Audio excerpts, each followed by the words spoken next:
Okay, so I think we're good. Lately, we have not been needing our Bibles because I've been putting the readings on the screen, but today you will need your Bible. So if you did not bring that with you, I can give you a second to grab that.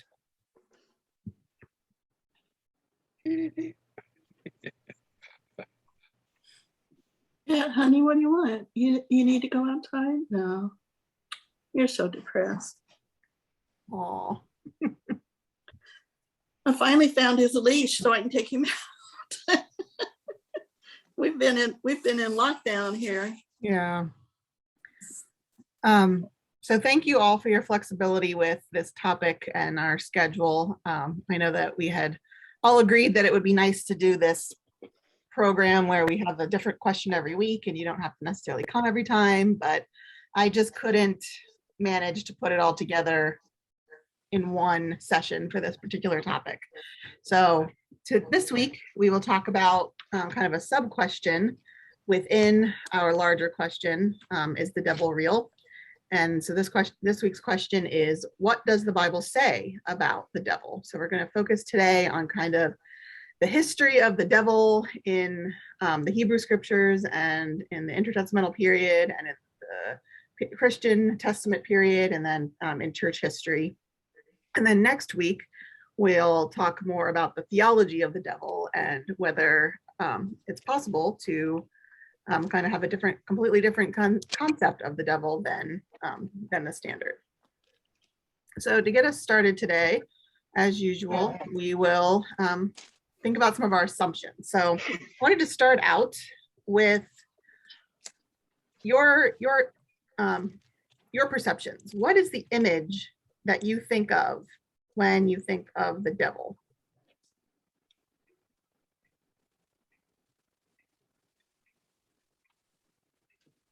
How do you mean that?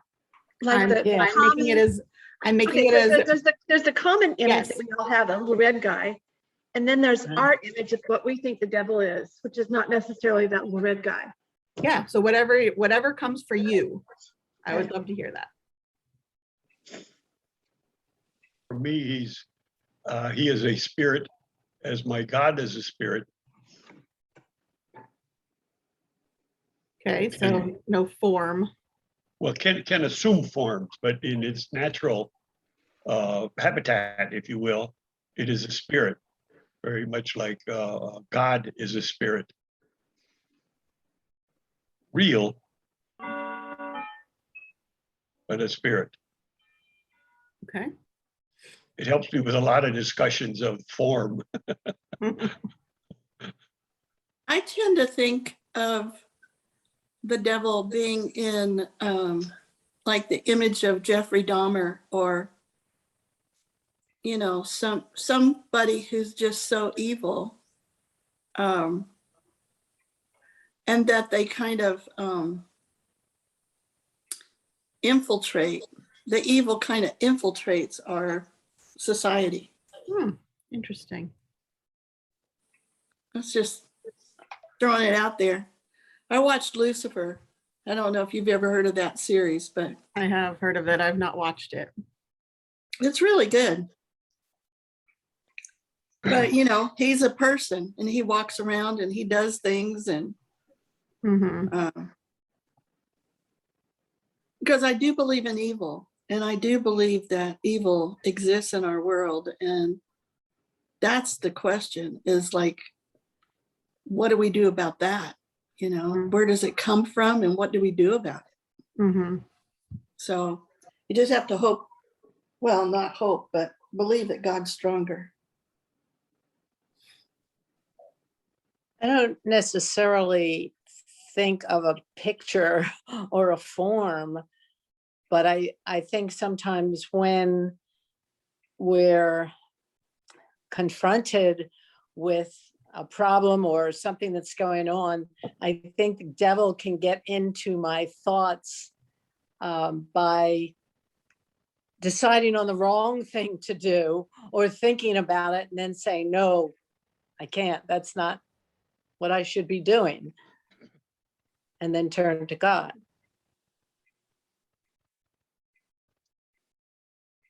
So kind of like that little voice in your ear, like the picture Yeah. there. Yeah, yes, there you go. Yes, the devil on one shoulder and the angel on the other. Well, the gates of hell. I have a print of, or a poster of the gates of hell, and we went to see that sculpture, Rodin, in somewhere, and that just, I don't know. There's just so much of a devil-like images all over that thing, and people eating babies, and I mean, he was sick himself. I think. But it's an interesting sculpture, and so people have been wrestling with this for a long time. Mm-hmm. So I think that the devil represents all of that which is not good. And the interesting part comes in trying to figure out what that is sometimes. Because whole communities can go off on a tangent and think they're doing something great, but really it is totally not. Mm-hmm. So being cognizant of what it is kind of a trick sometimes. It's not always as obvious as eating babies. So. Yeah.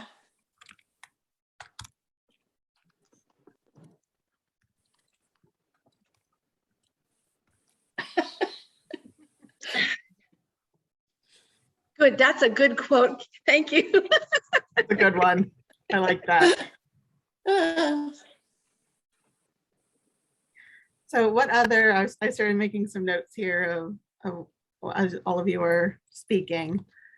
But what other adjectives or descriptive words would you use? Well, I really think it's the form of people. I mean, the first time I read the Screw Tape letters, I was horrified to think that things like that could happen in church.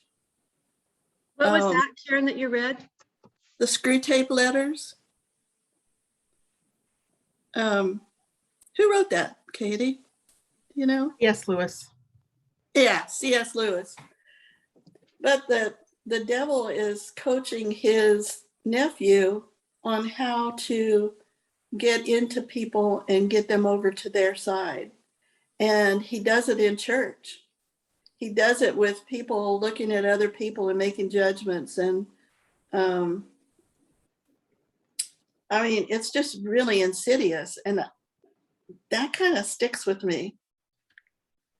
I think people can be drawn into evil, and Well, it's kind of like, I think you're right, Karen. I think it's kind of like what happened earlier in the 20th century, when everyone thought it was really good to basically kidnap little Indian children away from their families and put them in schools so they could put them into white culture, kind of. I think people thought that was good at the time, but we've rethought that. So yeah.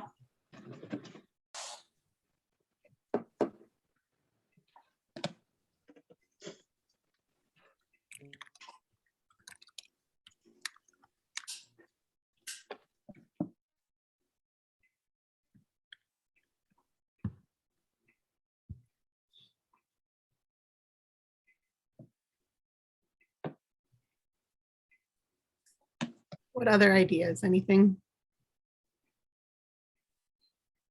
I just keep saying the same thing over and over, so I'll be quiet. Well, I think that's some good thoughts and good ideas. So let's clear that out. So there are, all right, let's stop doing this now. Come on. There we go. Go away. there are lots of different images of the devil in culture, in media, that I think in a lot of ways forms the way that we understand not just what the devil looks like, because I think that's not as important. It can be interesting to think about the different forms people imagine the devil to take, but what I'm more interested in is how that form speaks to and assists with the devil's motivations. Why is the devil doing what the devil is doing in this particular form of media? So, for example, there's the famous song, "The Devil Went Down to Georgia." And in that song, there is, there's a sense that the devil is tempting, but the devil is also preying on people's kind of baser instincts. In this case, pride. The person who is, really good at playing the fiddle wants to win this contest. And so the devil says, oh, well, I will, I'll enter a contest with you. And if you win, then you can have this, this beautiful golden fiddle. But if I win, then I get your soul. And so it's, the motivation for the devil to do these things is stealing souls from God, getting as many people away from God, away from salvation as possible. If you sell your soul to the devil, then I guess you go to hell rather than being able to go to heaven. But there are other motivations for the devil. There are other forms that the devil takes. For example, I don't know how many of you saw the movie The Last Temptation of Christ with Willem Dafoe, Martin Scorsese movie. It was incredibly scandalous at the time and still really is. But the big scandal is that the devil, in the form of this pretty little blonde girl, while Jesus is on the cross, suffering and moving toward death, comes and tempts him, showing him what he could be if he rejects God's call, if he comes down from the cross, if he lives out the rest of his life like a normal person. And she doesn't tempt him with what she thinks he might want, like life and normalcy. She tempts him with the very words that he wants to hear about God. She says, "Your God is a God of mercy, not punishment. God has said he suffered enough." And so she is pretending to be good. She's pretending to represent God. She's pretending to speak for God, using words that, seem right? I mean, your God is a God of mercy. We believe that. And so she says this to try to convince him to come down off the cross. And kind of in a dream sequence, I guess we're supposed to believe it to be, he does come down off the cross, and we see what his life could be like if he chose to do this. But then, spoiler alert, at the end of the movie, it turns out that he didn't actually get down off the cross. He was on the cross the whole time, kind of dreaming this or having some kind of hallucination or something. So that's another attempt by another type of motivation for the devil, not just stealing souls, but misrepresenting God, leading people astray, tempting them away from kind of the way that God needs or wants the world to move forward. Another one comes from another kind of scandalous Hollywood movie, The Passion of the Christ by Mel Gibson. The devil in this movie is portrayed as a kind of androgynous person who is there to manipulate human emotions. So in this scene, we've got this androgynous person in, kind of covered up for the most part, carrying this child who is, in some way kind of manipulated into something that is sinister. That's not quite right. The child has a face that indicates that it's older, and it's kind of shocking, especially the first time you see the child's face. And this is the scene where the centurions, the soldiers, are torturing Jesus. And so as the scene goes on and the torture gets more and more intense, you can see this character that represents the devil kind of walking around and whispering into the ears of the people who are doing this, or the ones who are in charge of the acts, and making the suffering more and more and more intense as the time goes on. And so the motivation of manipulating the emotion, the motivation of bringing as much suffering as possible to everyone involved is kind of what's going on, at least in this particular scene. But then we have other kinds of images for the devil. We've got this, cartoon version of the devil that, in this particular scene, Sylvester Cat has gone to hell, and the devil is looking at his book to see if his name is there, so that he, has to stay in hell. He's trying to redeem himself. So motivated by, the job, I guess, in this case, that God has given him to do, which is to lord over the people who are being punished forever in the depths of hell. But of course, we kind of we turn it into a morality thing that, oh well, if you behave in a particular way, then this will not happen to you. So it's funny and cutesy, but it's also trying to scare the viewer a little bit into behaving properly. And then, we've got all kinds of novels, famous literature like Dante's Inferno or Milton's Paradise. This is an image of that someone put together to represent Dante's Inferno and the devil in Dante's Inferno chewing on the spirits, the souls of the most evil of all the people who have ever existed. And then here is a depiction of the devil in Paradise Lost, which is a really interesting depiction of who the devil is and where the devil comes from. So a variety of different images, a variety of different motivations, a variety of different understandings of what the devil is about and what the devil is supposed to be doing. So none of those can agree. So let's see what the Bible has to say about this, and this will work out pretty well because we've got 4 people, and so we can kind of split these up. So if somebody would take Genesis 3, somebody Numbers 22, somebody 2 Samuel 24, and then somebody the Job reading, we can kind of take a look at these one at a time, and we can read to each other and move through fairly quickly. So who would like to take Genesis? I have the Genesis one. Okay. Ready? Who has Numbers?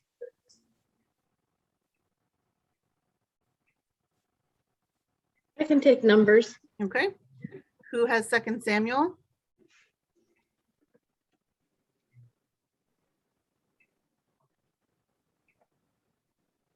What do you want? I'll take second. Okay. And then Karen, can you do Job? Or did Karen leave us? I'm here. Oh, okay.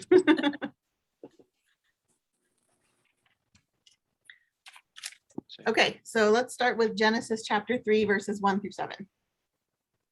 Now the serpent was more crafty than any other wild animal that the Lord God had made. He said to the woman, "Did God say, 'You shall not eat from any tree in the garden'?" The woman said to the serpent, "We may eat of the fruit of the trees in the garden, but God said, 'You shall not eat of the fruit of the tree that is in the middle of the garden, nor shall you touch it, or you shall die.' But the serpent said to the woman, 'You will not die, for God knows that when you eat of it, your eyes will be opened, and you will be like God, knowing good and evil.' So when the woman saw that the tree was good for food, and that it was a delight to the eyes, and that the tree was to be desired to make one wise, she took of its fruit and ate. And she also gave some to her husband, who was with her, and he ate. Then the eyes of both were opened, and they knew that they were naked, and they sewed fig leaves together and made loincloths for themselves.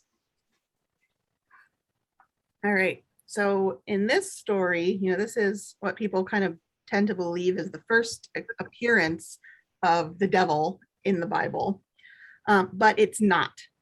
The Hebrew word that's used here to tell us who this figure is the Hebrew word for snake or serpent. So that's Hanahash. Hanahash. And this word has nothing to do with our concept of Satan or the devil or anything like that. And so we kind of make this assumption that this is connected, but in terms of the text itself, it does not have any indication of that. So I want to turn next to the earliest example of the appearance of the word that does end up associating with the devil, and that word is Satan, the name that we give to this figure. So let's look at Numbers chapter 22. Hey.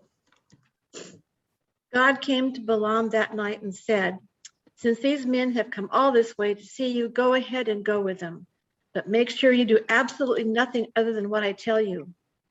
Balaam got up in the morning, saddled his donkey, and went off with the noblemen from Moab. As he was going, though, God's anger flared. The angel of God stood in the road to block his way. Balaam was riding his donkey, accompanied by his 2 servants, when the donkey saw the angel blocking the road and brandishing a sword. She veered off the road and into the ditch. Balaam beat the donkey and got her back on the road. But as they were going through a vineyard with a fence on either side, the donkey again saw God's angel blocking the way and veered into the fence, crushing Balaam's foot against the fence. Balaam hit her again. God's angel blocked the way yet again, a very narrow passage. This time there was no getting through on the right or the left. Okay. So this story is part of a wider story, and it's not important that we understand exactly why all of this is happening.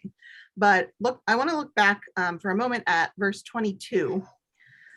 In my version of the story, it says, God's anger was kindled because he was going, and the angel of the Lord took his stand in the road as his adversary. And this word adversary is translated from this Hebrew word Satan.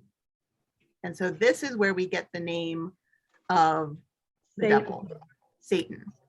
But you notice that this is not talking about the devil, or at least it doesn't seem to be. God's anger was kindled, and the angel of the Lord took his stand in the road as his adversary. And so the word Satan in its original Hebrew just means adversary, someone who opposes you. Yeah. And we have taken this word over the course of time and applied it to this figure. And this is not, an us thing. This occurs even within the biblical period. So now we're going to move over to readings from 2 Samuel 24 and 1 Chronicles 21. And the reason we are reading these is because they are stories of the same, they're repetitions of the same story, of the same events. So I want us to kind of look at both of these. So Karen, do you have 2 Samuel 24? No, I have Job. Oh, I got you have 2 Samuel 24. 2 Samuel 24, 1-2. The Lord's anger again raged against Israel, and he incited David against them, saying, "Go count Israel and Judah." The king told Joab, the general in charge, commander of his army, "Go through all the tribes of Israel, from Dan to Beersheba, and muster the army, so I may know the size of the army." Let's see, and you want, what do you want? First Chronicles, is it? Yes. Okay, let's, So this is version number 2. yeah, First Chronicles 21, 1-2. An adversary opposed Israel, inciting David to count how many warriors Israel had. David told Joab and the leaders of the army, "Go, count the number of warriors from Beersheba to Dan. Then bring back a report to me so I may know how many we have." Okay. So interesting, love it, because the version that Ben just read us, so the 2 Samuel version said that the Lord was angry with Israel, and so he incited David against them. In this story, Ben's version says, an adversary stood up against Israel and incited David to count the people. My version says Satan Satan. stood Yeah. up against Israel and incited David to count the people.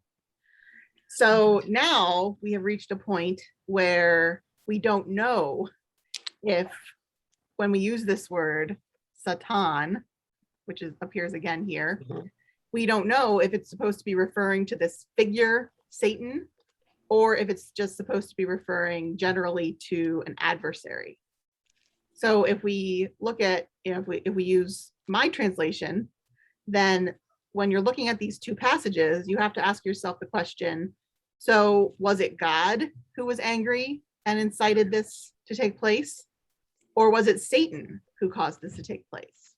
Or if you add in Ben's translation, was it some random dude that they call an adversary, somebody who is opposed to Israel and wants them to suffer, but it's like a person or, some other kind of entity?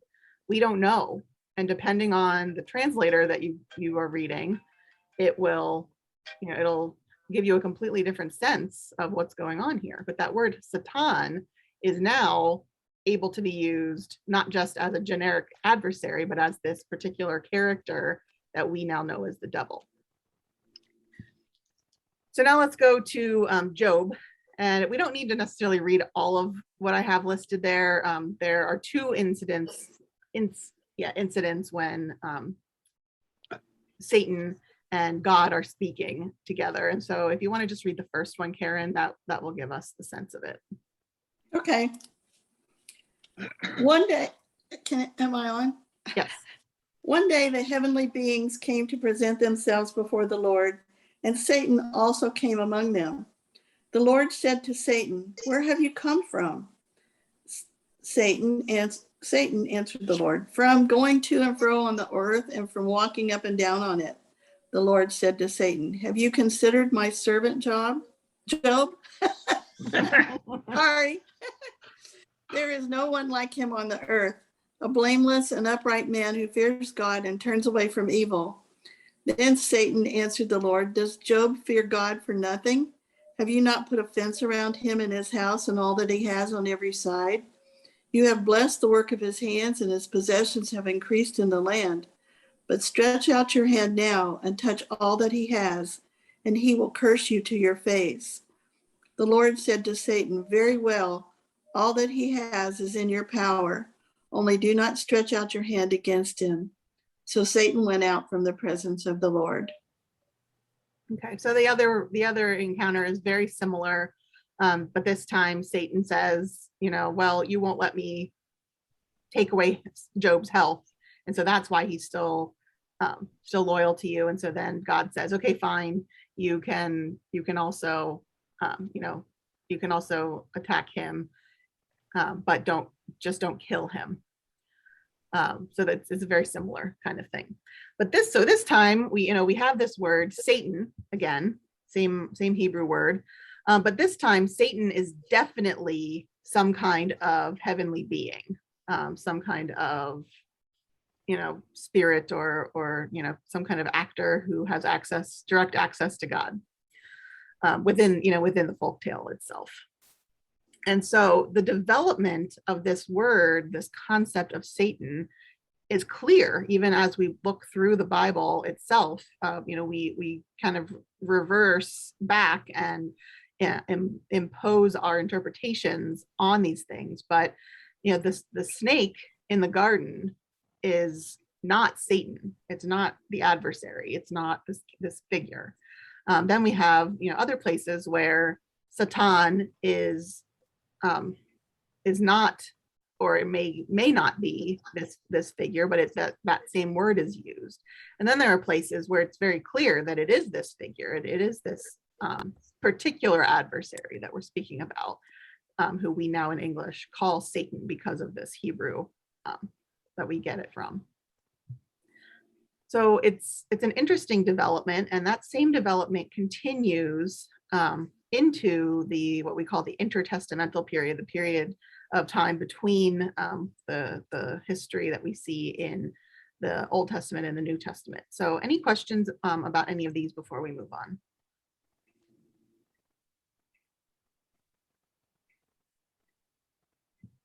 Okay. So thinking a little bit about this intertestamental period, and this is not, don't think that this only happened during that period just because this is where I'm putting it, but during the periods when Israel really started to expand out its relationships with other nations, and then of course went into exile, and so was forcibly exposed to other nations and their cultures, and as they were invaded by Egyptians and Greeks and Persians and all these different empires that came parading through. As they paraded through, they brought with them their culture and their religion. And so the Jews were exposed to these different perspectives, different cultural influences. And so there are two gods from different religions that end up being very influential in terms of the Jewish, the development of understanding of the devil, of Satan, for the Jews. One of them is one that you probably have never heard of, called Angra Mania. And this is a god from Zoroastrianism, which is pretty much a dead religion at this point.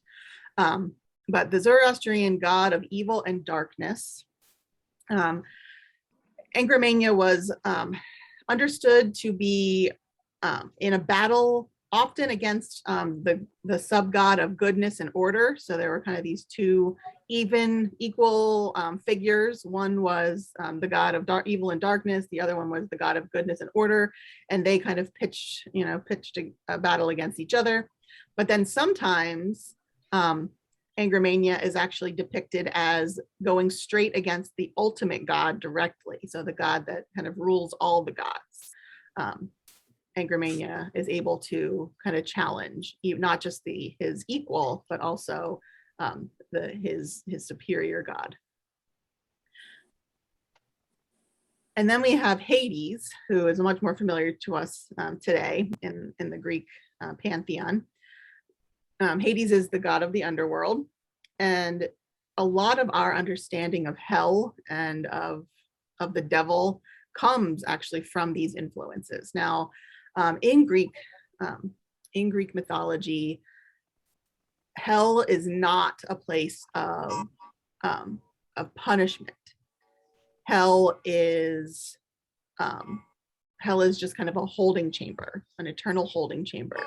So unless you were somebody really special, unless you were a hero who did amazing things, the best you could hope for was just kind of endless nothingness. You would just wander around in a field for all eternity, kind of not even necessarily being completely aware of what was going on around you or who you were or anything like that. So there's not this sense of fire and brimstone and punishment and all these kinds of things within the Greek mythology, but the idea that the devil is the god of the underworld, of hell, in charge of hell, is definitely something that develops out of this influence from this exposure to this god Hades, and kind of translating that into Jewish and then into Christian cultural understanding. So there are also some examples in our New Testament of some of the assumptions that developed about Satan during the intertestamental period. So if you're familiar with the story of Job in its entirety, part of the point there is, asking questions about, is it true that the reason why bad things happen to people is because they're bad and good things happen to good people? Or is it possible that sometimes bad things happen to good people? And why is that? And so asking these questions, the assumption though, within that kind of question is that God is the one who is the one that's always acting. So if something good is happening to you, it's because God likes you. If something bad is happening to you, it's because God doesn't like you. Or if something good happens to you, it's because God likes you. And if something bad happens to you, it's just because that's the way the world is.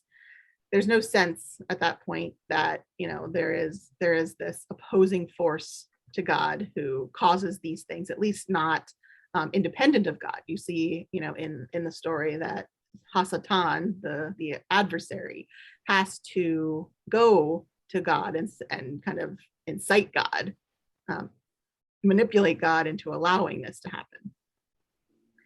But as we move into the New Testament, we start to see more assumptions about negative life events happening, not because of God's doing, but because Satan is at work in your life. And so we don't have to look these up specifically, but Luke 4:39 indicates that Satan is the cause of fever. Luke 5:13, leprosy. Luke 13:11-16, arthritis, etc. And so, they didn't have these words necessarily for these conditions, but the assumption was that many illnesses were caused because Satan caused them to happen to you. And so you can see this development of this concept of understanding, this character, Satan, and being active in the world and getting more and more power beyond, having to go to God and say, hey, can I, give leprosy to this person? Satan now in the concept of the people at the time had free reign to do whatever he wanted over the earth. So questions or comments there?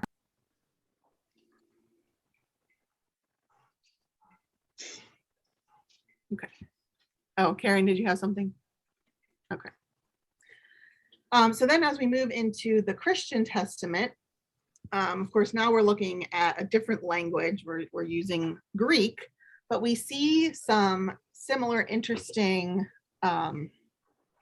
words being used. So I want to look again at 4 passages, and we can kind of do the same thing again. Maybe we'll just go in the same order. So Marge, if you can take Matthew 4, Pam, Matthew 12, Ben, Luke 22, and Karen, Revelation 20. We'll go through these and then look at the words that are being used to understand who it is that is acting here. 22:28.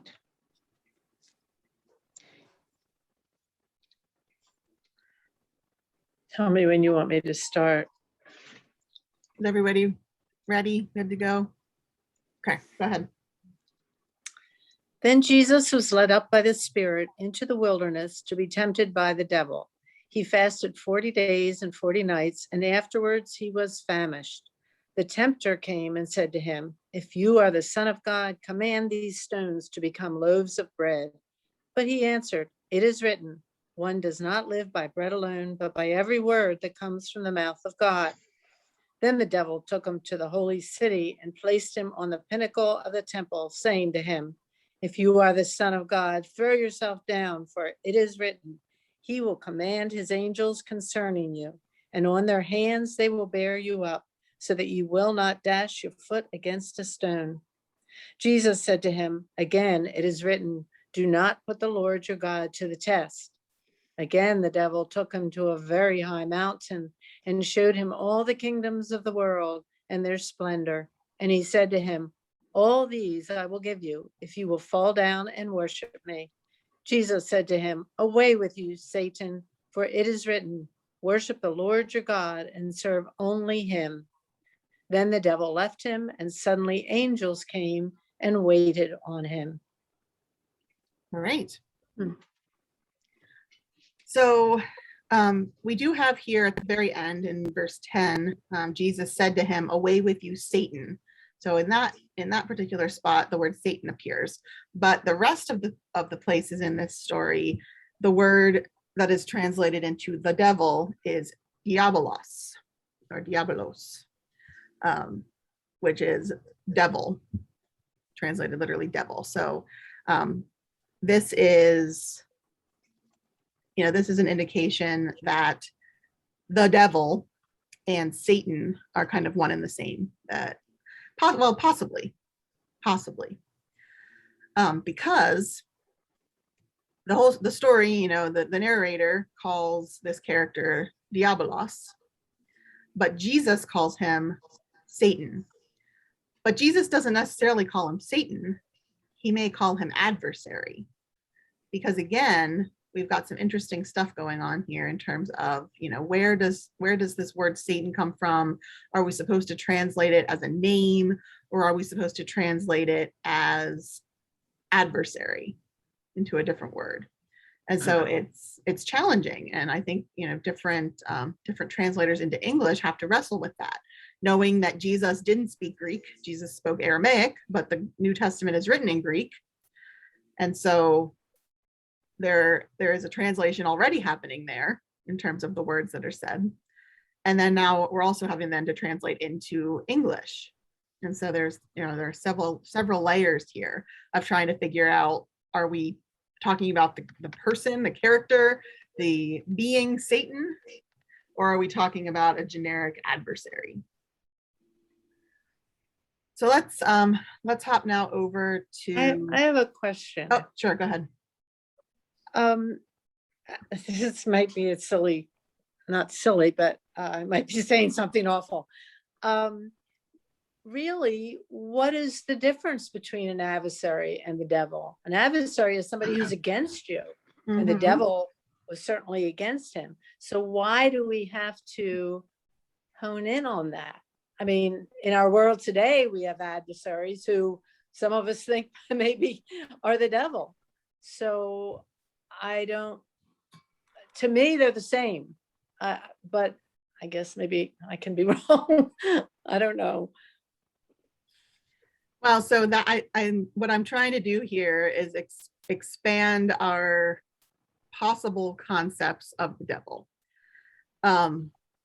When you're thinking about, any adversary in your life being Satan, that person is going to be pretty offended. For example, if you're playing a board game, technically the people who are playing the board game with you are your adversaries, right? They are your satans.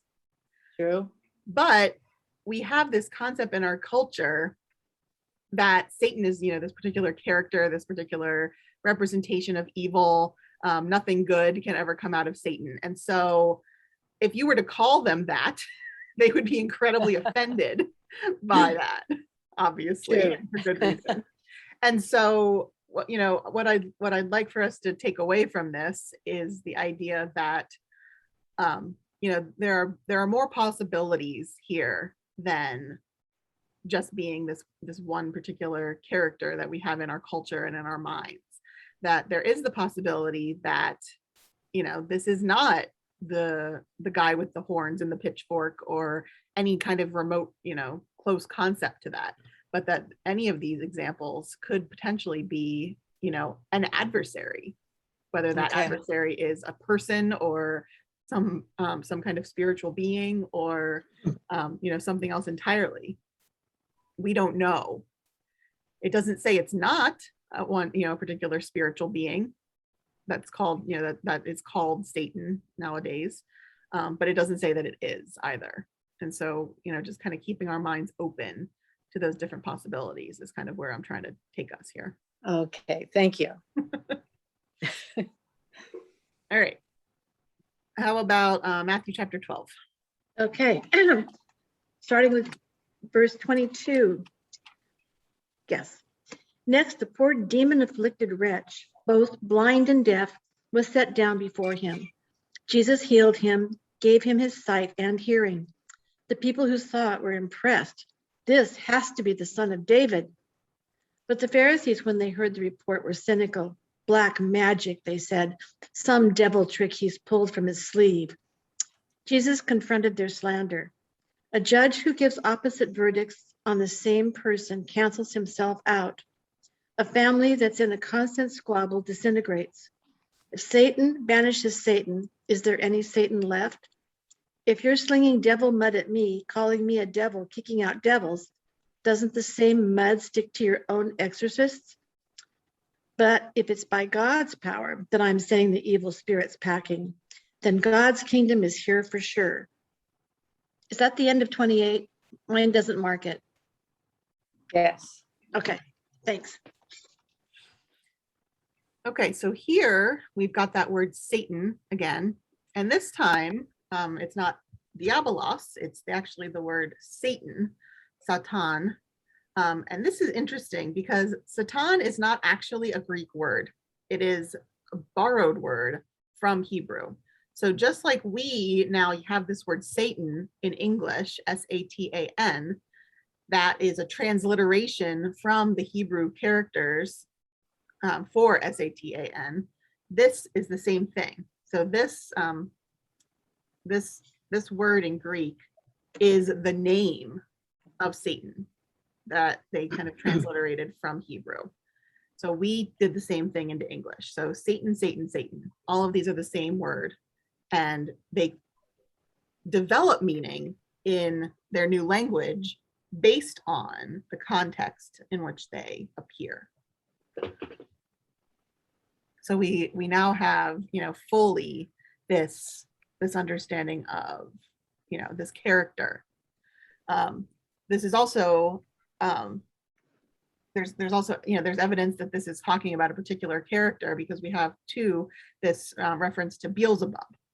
And Beelzebub originally was a god of the Philistines and or the Canaanites that kind of got borrowed and morphed in various cultures. And by the time of the Second Temple period, during the time that the New Testament was developed, Beelzebub was often just used as kind of an interchangeable name for Satan. So Beelzebub is the devil. Beelzebub is, the arch rival of God. This spiritual figure who wreaks havoc and is evil and does all sorts of awful things. But interestingly, for anybody who's a literature fan, originally the word Beelzebub translated as Lord of the Flies. So maybe there's some connections there with that famous novel. So Beelzebub and Satan being kind of these interchangeable names, possibly, or similar categories of demon that they are trying to accuse Jesus not of doing work through the Spirit of God, but through the spirit of this demon or these demons. But Satan is used here. How about Luke 22? Luke 22, 3-6. And Satan entered Judas, the one called Iscariot, who was one of the 12. He went away and discussed with the chief priests and officers of the temple guard how he might betray Jesus, handing him over to them. They were delighted and arranged to give him money. So Judas agreed and began looking for an opportunity to betray Jesus when no crowd was present. Okay. So now we've got kind of some demon possession into the main characters of our plot of our New Testament. In the previous passage, we have someone who is a demoniac, blind and mute. A lot of times in the modern period, we kind of explain that away by saying, well, people didn't really understand medicine then, and so they blame demons for all these things that we now understand to be emotional issues or mental illness or things like that. But here, it's a little bit more stark. Satan entered into Judas, called Iscariot, and made him do this thing. No, Did you say something, Ben? no, I was just going to say he entered into him, but I don't follow along that he had to do it. He still had his free will, as many of the other examples had, that they could have said no. They could have said no, just like I feel today. When the devil enters into us, we can say yes or no. Interesting. So, so we do have a concept, even today, it's not particularly popular, but it still happens, that people, think about demon possession. I think it's more in like movies and stuff nowadays than in real life. But kind of the sense that when a demon enters you, you really have no control over your behavior and your actions. The possession is, I'm not just possessing your body or kind of cohabitating with your soul. I have complete control over you. I possess you. I possess your body. I possess your will. I possess your mind. But this is a separate kind of concept that you're suggesting here, that that entering into is not necessarily possessing, but kind of providing a potential alternative, or kind of pointing toward some different options that we might be interested in. Yeah, but there are demonic possessions that you cannot control, because to me, they become way beyond your ability to say no. It becomes an ingrown thing in your body and becomes a personal thing, and you can't say no to it. I think of the Mary Magdalene and the demons that she had, or all of the demons that Christ discussed. They had no control over them because that demon was stronger than they were. So, Okay. just like many of the demons that the apostles tried to rout out of people, they couldn't do. But anyway, it's a very complicated type discussion. Mm-hmm. Interesting. All right. I always love when you do that. No, it's I can see the doubts, and all we get is interesting. No, it's contributions to the discussion, and I'm not here to give you the answer. I'm here to discuss and bring in ideas and ponder them and consider them, and thank you for sharing that, is what I'm saying when I say interesting. So now let's look at Revelation chapter 20.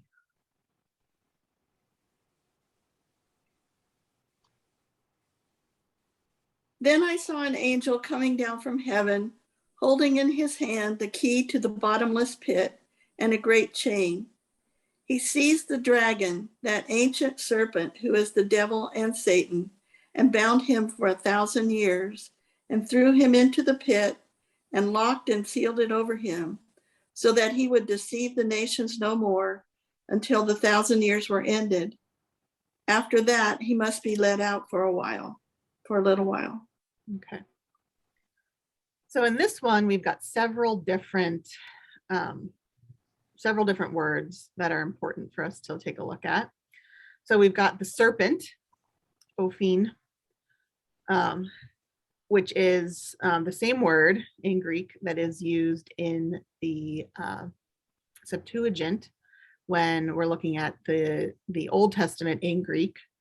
This is the serpent that is referred to in Genesis chapter 3. Then we've also got our diabolos, or the devil, or devil. And then we've got that name, that proper name, Satan, or, so we assume. So we've got the serpent and the devil and Satan all connected together. And this is where then retroactively we go back to Genesis chapter 3 and attach that identity of the devil or Satan to the reading. And so there is biblical evidence for, even that original act of sin, that original introduction of evil into the world, there is evidence in the Bible that we can attach that, because this is how the writer of Revelation, sorry, lost my train of thought, interprets that reading of Genesis 3. And he's not the only one. There are others too, but this is, kind of bringing us around to the end of the Bible and moving into early church history. So is that snake at the very beginning, is that Satan? Is that evidence that evil personified, evil contained, and then exploded out from as humans, grasp onto it? Is that this character Satan that we know, the word that we now use for him?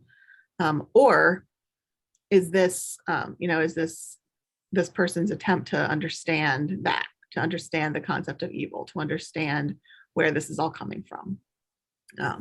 It's challenging to kind of wade through all of that. So what questions or comments do we have on our little excursion into the Bible and understanding Satan?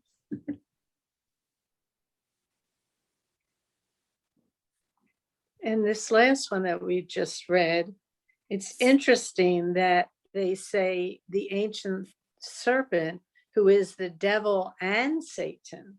Mm-hmm. They were specific to say, use both words. When it was translated, was that the way, or do they mean devil / Satan? I believe that there's an and there. I didn't write down the whole thing. I just pulled out the word, the vocabulary words we were looking at. I can look it up quick.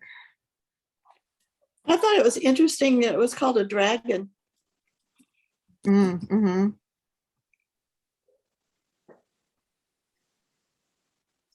Greek.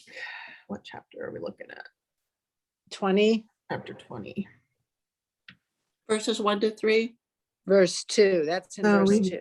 We've got the dragon, the serpent, the original, who is adversary, and Satan. Okay, so they're saying adversary and Satan. That's interesting. Yeah, so diabolos is translated as the devil, but this translation anyway is suggesting that it is kind of the Greek version of that word Satan. So that's like saying the same thing in two different languages, using the same word in two different languages in a row. So have you ever had interesting discussions around where Christianity would be without Judas, without the devil whispering in his ear? Where would we have, we wouldn't have the cross probably. And it's just kind of a curious thing. I mean, do we need to have this choice to choose from between evil and good? It's just an interesting thing to ponder.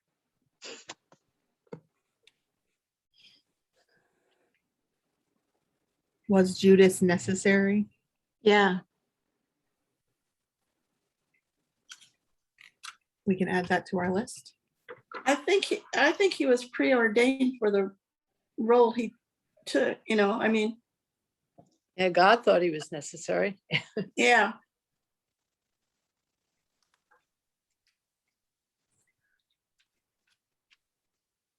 So I'm still struggling with the form, because it sounds like the form morphs between things like dragons and serpents, and I don't know what else, but yeah, so our Bible does not describe this figure. Our Bible, depending on which book you're reading, which author you're reading, has different understandings of the motivation for this figure. The the way that some of our Bible translations interpret and translate connects certain activities and certain stories to this figure that are not necessarily attributable or certainly attributable to this figure, but could be some other, adversary, some other figure.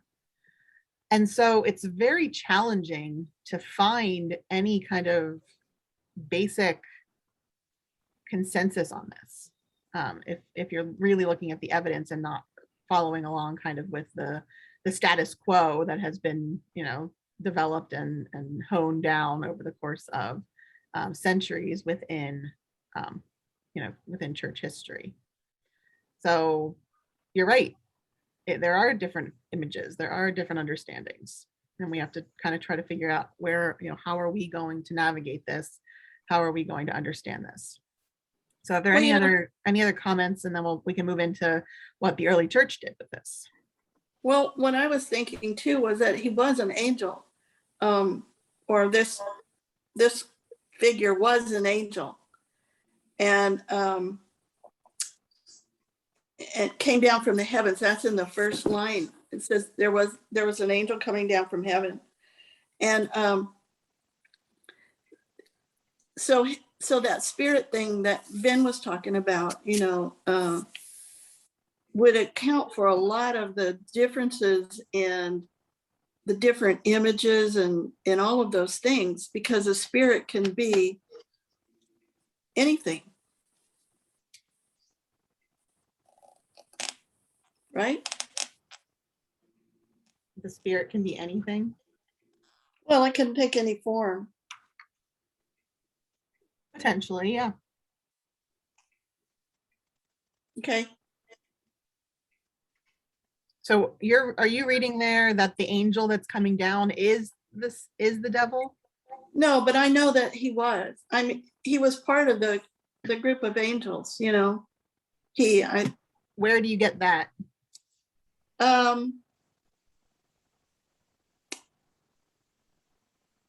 Well, I don't know. There's something about Satan being cast out of heaven, and he was an angel and was cast out of heaven. I heard that too, and I don't know where. So it wasn't invented by Milton, but Paradise Lost is a very famous epic poem that tells this story. And none of that is in our Bible. None of that story of Satan is in our Bible. Okay. Oh, wow. So it's just got mixed up, huh? I didn't know that either. So it's very interesting. All right, are we ready to move on to some topics in history? Okay, well, that's really a shock. Yeah, so Lucifer is not a character in the Bible. That name does not appear in the Bible. And this, this whole mythology about this fallen angel is developed over the course of time and does not appear in our Bible, in what we consider the scriptures. But I've thought that all my life. So did I. I'm shocked. I believe you, but I'm shocked. Just shows how wrong you can be about things, But that's, the assumptions that we make because of how, how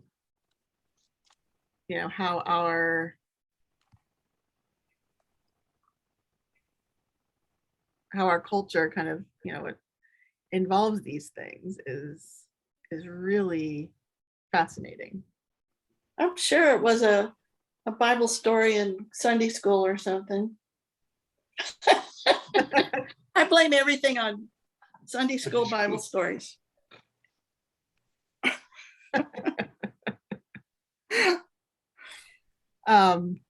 I mean, we can talk a little bit about this. So, That's okay. Go ahead with your, okay. it'll take me a while to get used to that idea. So there's a verse in Isaiah that people think is a reference to this Lucifer. It means shining thing, or bearer of light. And so this is where we get this word Lucifer, but it's not translated as Lucifer anymore. But this this passage in Isaiah is kind of extrapolated out to this figure Lucifer, and they kind of impose the interpretation on it. But what it's really about is taunting the king of Babylon. But they read it as a taunt of this Lucifer character. And so Lucifer then they kind of start developing this story about this fallen angel. I'm pulling up the passage. How you have fallen from heaven, morning star, son of the dawn. You have been cast down to the earth, you who once laid low the nations. You said in your heart, I will ascend to the heavens. I will raise my throne above the stars of God. I will sit enthroned on the mount of assembly, on the utmost heights of Mount Zaphon. I will ascend above the tops of the clouds. I will make myself like the Most High. But you are brought down to the realm of the dead, to the depths of the pit. Those who see you stare at you. They ponder your fate. Is this the man who shook the earth and made kingdoms tremble? The man who made the world a wilderness, who overthrew its cities and would not let his captives go home? So you can see how imposing that kind of frame on it fits with what we now understand to be Lucifer and that story of the fallen angel. But that's not what that passage is actually pointing to, at least in the original intention of the author, because it's actually a taunt against the king of Babylon, who is at that time tormenting the people of Israel, bringing them into captivity, conquering them. And so the taunt is, yeah, you think you're so good now, but look what's going to happen to you. God is going to exert God's, the divine power over you, and you will get yours. You'll get what's coming to you. So it's not, you're not going off some crazy beaten path somewhere. This is something that has developed over the course of time that we now hold so close to us in our culture that we just assume that it's in there, like a lot of things. Yeah.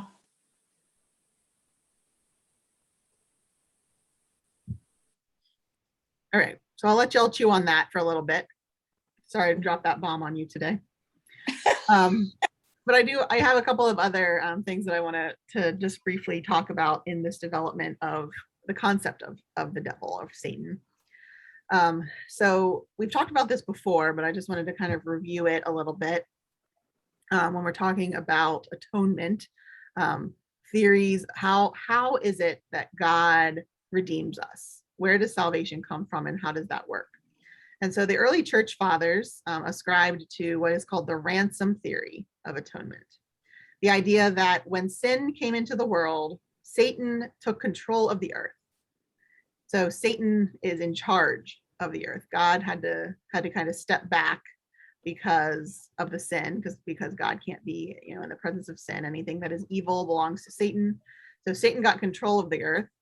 But then by dying, Jesus paid the ransom to get it back. In some versions of this theory, God tricks Satan because Satan tries to claim Jesus as a human. He's a human being, and so Satan just assumes that he is earthly, he is evil, he has sin in his heart, he's a human just like everybody else. He's got original sin. But instead, when Satan tries to claim him in death, Satan is overwhelmed because it turns out, this is not just any random human. This is God in flesh. And so Satan cannot enslave him, cannot take him. He does not sin. He does not participate in the world of Satan. And so he cannot take him. And so then the ransom is reversed, because Satan can't possess him, can't hold him. And so he demands that Christ leave, go away, and take the rest along with you. I can't believe that you've done this to me. I'm overwhelmed. This hurts me. This is too much for my ability to hold and comprehend. And so get out of my sight and take everybody else with you. So that's one of the other kind of alternatives to this. But the idea that Satan is equal to God, the idea that God is powerless to do anything in the face of the sin that Satan introduces into the world, that God can't reverse it, that once Satan has infiltrated the garden in this perfect world that God has created, all God can do is retreat until God steps in and says, no, I'm going to play by your rules. I'm going to pay your fine so that I can get these people back. And that was the basic understanding of how salvation worked for several hundred years, until we get to St. Augustine. And Augustine didn't like this, because he said that there's no way that Satan is equal to God. There's no way that God has to treat Satan like a worthy adversary in any way, shape, or form. And so the idea of a ransom, the idea that God has to play by Satan's rules and pay what Satan demands, is ludicrous. And so he comes up with a completely new understanding. But this ransom theory still persists today. A lot of people ascribe to this, even if they don't, call it that. The idea that Jesus had to pay. We sing songs about, how the blood of Christ ransomed me. He paid my debt, things like that. So that is, that's kind of part of the development of Satan, because this idea that Satan is just as powerful as God, or is he just as powerful as God, and kind of arguing over that over the course of church history. There's also the concept of demon possession that has a really interesting, and anybody who's interested in this can find all kinds of really cool stuff online on this. But the widespread belief that Satan and his kind of sub-demons could and did possess people. It was, has been common over the course of history. But when you look at some of the kind of progression of what that looks like or looked like, it's interesting, because nowadays we've got this concept, like in the movies. Demon possession is like, I have bulgy eyes and I'm like drooling all over myself, or like projectile vomiting, or whatever it is they put into the movie to make it look interesting. But this was not the main set of symptoms for many generations of people who claimed demon possession. Most people through the Middle Ages and beyond, who thought that they were possessed by demons, they believed that because of the symptoms of general anxiety, of religious fears, of evil thoughts, of kind of feelings of temptation toward things that they knew were wrong to do. This is what they considered to be demon possession. Not this crazy, like falling on the floor, shaking, all these kinds of things that they put on TV today with the televangelists who do demon exorcisms, or the movies. But just the fear, the uncertainty, the doubt, any doubt is ascribed a lot of times to demon possession. And that is really interesting to me. Even Paul talks about doing that which he does not want to do. Why is it that I continue to sin? Why do I do that which I do not want to do? And that kind of thing is ascribed to demons. Who am I is a really important question that people have to ask themselves throughout their life. And I think that in some ways you could say that this concept of demon possession in terms of, religious anxiety and evil thoughts and doubt about God. Aren't those things important parts of development? Is doubt necessarily evil? Is doubt necessarily an indicator that Satan has entered into you and is trying to tempt you away? Or is doubt a part of the process of growing your faith? So I urge you to be really cautious with that one, and proceeding with how you want to conceptualize demon possession in our culture and in your life. So then a couple of other interesting historical tidbits. During the medieval period, Satan was not really taken quite as seriously as in other periods of time. Satan was often used in mystery plays as the butt of the jokes. There would be stories about saints who, were very clever and kind of outsmarted the devil, similar to, our kinds of like foxes and hens and things like that. We have little folktale stories in our culture where a character that is weaker but smarter can outsmart the fox or the wolf or whatever it is. During the medieval period, those would be saints who were clever and outsmarted the devil. And so there wasn't quite the full-on, fear of the devil's power, the sense of the devil as this overwhelming force of evil and something that is to be cowered before. Not that there was not any of that at all, of course, but as time went on, especially as things started to transition through the Reformation and toward the Enlightenment era and the early modern period, there was also a transition into an increasing fear of the devil's power.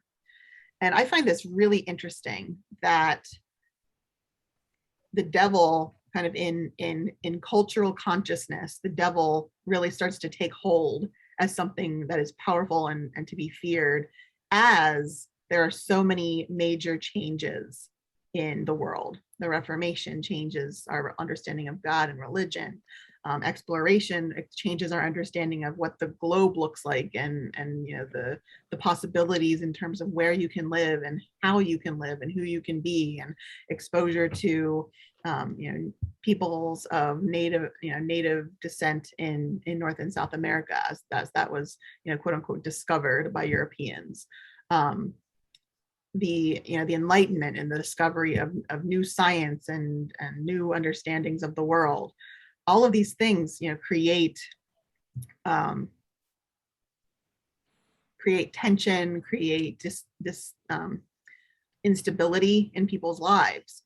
And so I find it interesting that, the idea that the devil is potentially at work in these places of instability, the resistance to these things because they are associated with the power of Satan is really interesting. And certainly as we face major changes in our culture, how do we discern what is scary to us but part of God's will versus what is potentially part of this evil, if we believe that to be its kind of its own separate entity in the world, and what it's doing through these changes.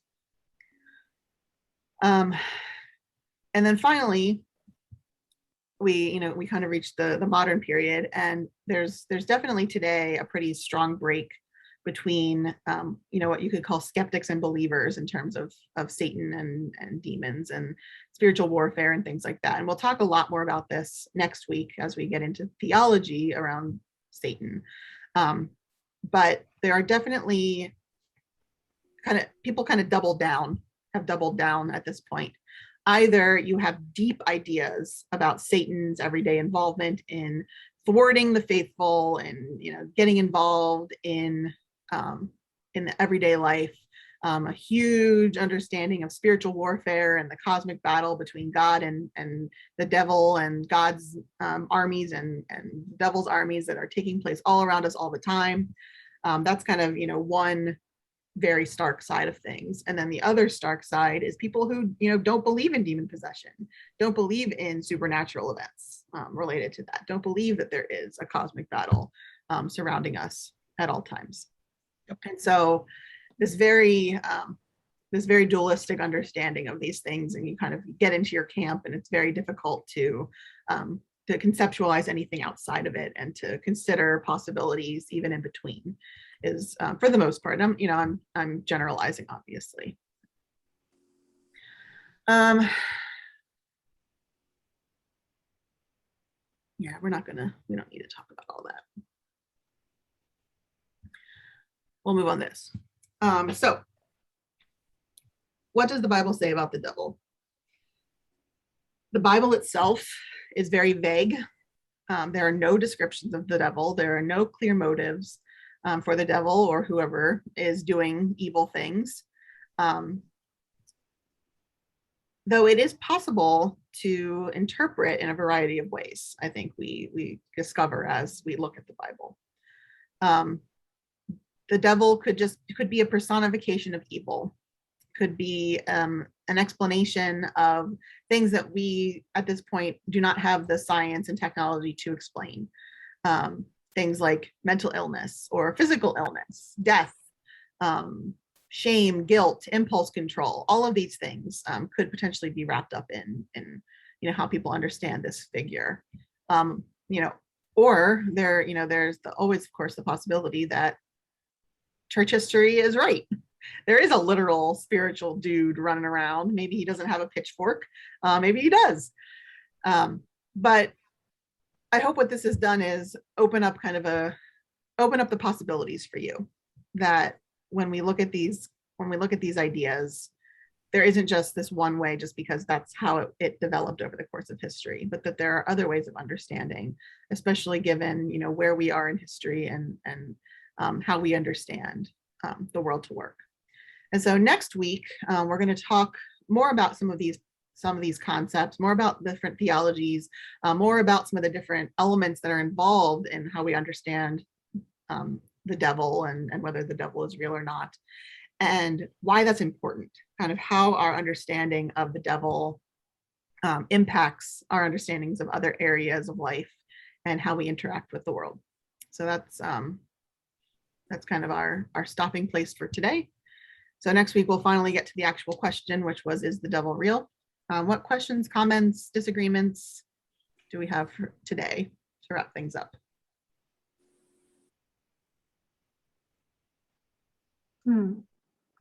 Yeah, that's weird.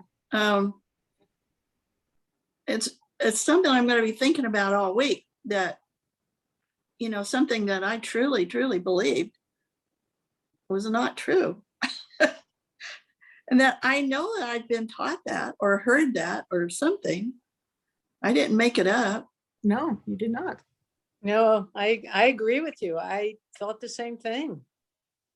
Maybe that's our generation. We're taught that. No, it is not your generation, unless you grew up in the generation of Thomas Milton. Repeat what that concept was that Karen is shocked about. What? Please. Just repeat that concept that you're surprised about. Oh, that Satan wasn't an angel. Oh, wasn't one of God's angels and was thrown out of heaven. Wait a minute. I zoned out when that was said, and I always thought that was true. Yeah, me too. I thought that was a prime thing. Well, and I watched this whole series on Lucifer, and it was the basic premise of that series. I mean, I realized it was fiction and it was on television, but I never questioned it, And I mentioned it to Pastor yesterday about how Lucifer was always talking to his father, asking his father for advice. And I always thought he was like, at the right hand, and then he got kicked out. I never did knew what too. I never knew what he did to get kicked out, but Well, I will be happy to, I don't know if I'll be able to include it in next week's session, but if I can't, I will be happy to put together some reading for you on that particular topic. yeah, I'm gonna order that book. I think that I have only read like excerpts from Paradise Lost. But I'm gonna read that book. It's a fascinating read because it really gives you some sympathy for the devil.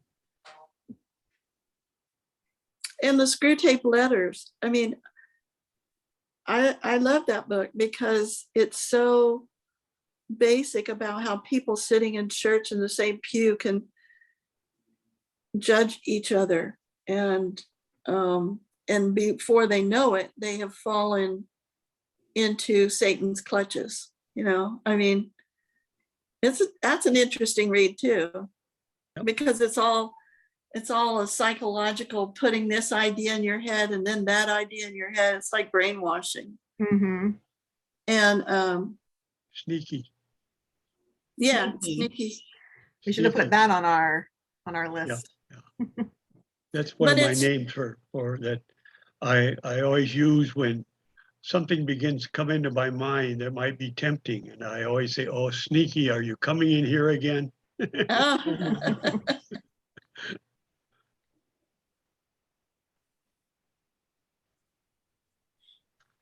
Okay, I gotta go. All right. Thanks, Ben. You bet. Any other comments, questions? No, I got a lot to think about. All right. Well, thank you for joining me for part 1. Stay tuned Okay. next week for part 2. Okay. Okay, Thanks. you. Bye. Take care, Bye. everybody. bye.